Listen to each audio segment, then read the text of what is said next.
Bueno, vamos a hacer un pequeño vídeo para explicar cuál es el sistema que establece la Ley de Enjuiciamiento Civil en su artículo 607 para proceder al embargo de la parte proporcional del sueldo, salario, pensión o retribución que perciba el deudor en un procedimiento de ejecución, ¿vale? Tenemos que partir de la base que sobre el importe que se va a proceder al embargo es siempre una cantidad neta, la parte neta que se perciba, ya descontados por los impuestos y demás.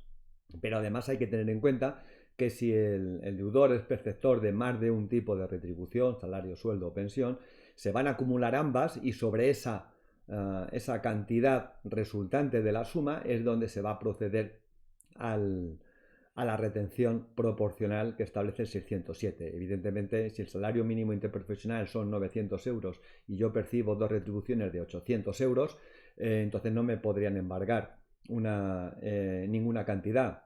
Pero eso no es la realidad de lo que percibe el deudor, que sí, entonces tendríamos que sumar esos dos sueldos de 800 euros y en los 1.600 hacer la retención correspondiente. Lo mismo ocurre cuando yo esté casado en régimen de ganancial, que el sueldo del cónyuge no deudor, si es una deuda de la que tiene que responder el régimen, los bienes gananciales, pues se sumará también al sueldo del deudor y sobre esa única cantidad también se procederá a la retención proporcional, ¿vale? Siempre estamos hablando de cantidades netas.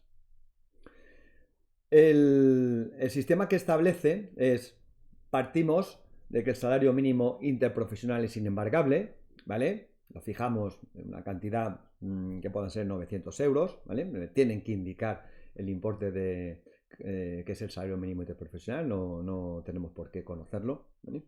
Me indican. Y sabemos que esa cantidad es inembargable, pero la cantidad neta que exceda hasta el doble del salario mínimo interprofesional, embargamos el 30% de la cantidad que exceda hasta el doble, ¿vale?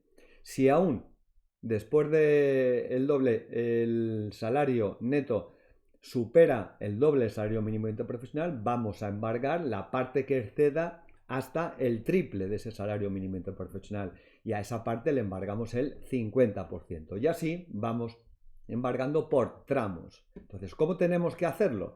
Lo que tenemos que hacerlo es dividiendo, haciendo partes del sueldo. Tenemos, por ejemplo, aquí en el supuesto, un sueldo neto de 2.200 euros y el salario mínimo interprofesional es de 900 euros. Bueno, pues lo que hacemos es esos 2.200 euros hacerlos en fracciones de 900. En la primera fracción, salario mínimo interprofesional, es inembargable. La segunda fracción del sueldo que exceda hasta llegar al doble salario mínimo interprofesional son 2.300 euros. Como aquí serían 900 euros más, pues el 30% de esos 900 euros, ¿vale? Y sigue sobrando dinero en ese sueldo, bueno, pues vamos a embargar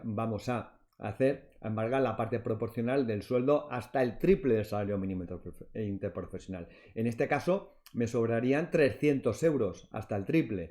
Los primeros 900, los segundos 900 es hasta el doble y hasta el triple me quedan 300 euros. Hasta el triple aplico el 50%.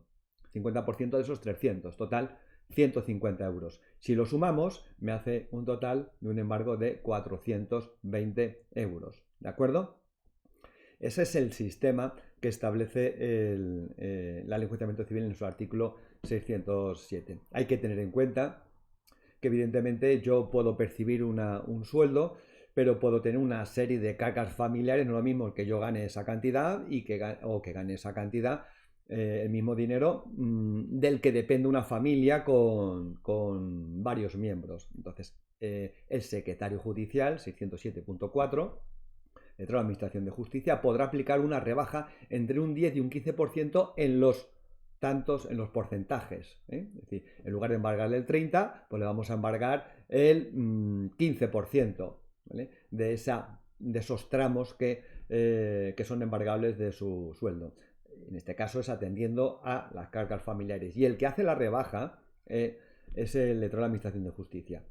Y por otro lado, el 608 de la Ley de Enjuiciamiento Civil también, cuando el embargo del salario proceda por ejecución de sentencias que condenen al pago de alimentos, en ese caso no vamos a aplicar el 607 y no, el salario mínimo interprofesional ya no es inembargable y se va a embargar la cantidad que el tribunal, el juez, determine por resolución. ¿De acuerdo? Bueno, pues esas son lo que tenemos que tener en cuenta para aplicar ese embargo de la parte proporcional del salario, sueldo, pensión, otro tipo de retribución que perciba el deudor. ¿De acuerdo? Espero que os sirva para aclararos el sistema.